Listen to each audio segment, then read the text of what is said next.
€200 millions, c'est le montant d'investissement que le groupe rennais Leduf vient d'effectuer en Amérique du Nord.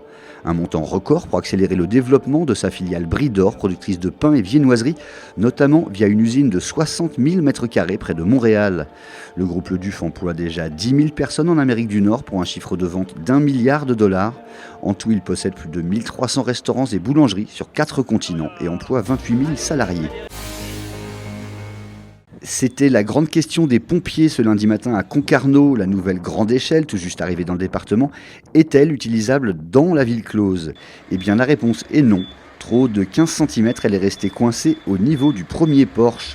Un échec sans conséquence, il est prévu qu'elle soit affectée à 100 km de là, au centre de secours de Morlaix. Laissez les croix et les calvaires vivre leur vie, ne les ripollinez pas.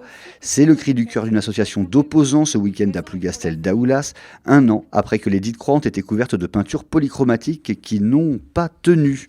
L'opération l'an dernier avait déjà suscité une vive polémique.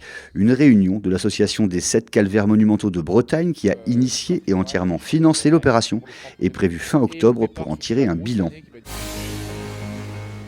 Nouveau carton plein pour 1000 sabots, la grande fête du cheval ce dimanche à Lamballe. Plus de 10 000 spectateurs ont pu voir évoluer plus de 500 participants, déguisés ou non. Pour cette 20e édition, la 21e est déjà dans les stalles. Enfin, avis aux amateurs, le double champion du monde et actuel numéro 1 mondial de bodyboard, Pierre-Louis Coste, sera en Bretagne le week-end prochain. Il y présentera en avant-première Tender, son film autobiographique, et il rencontrera ses fans samedi au cinéma Les Studios à Brest. Et vu les prévisions météo, avec un peu de chance, il pourra même tester les vagues bretonnes.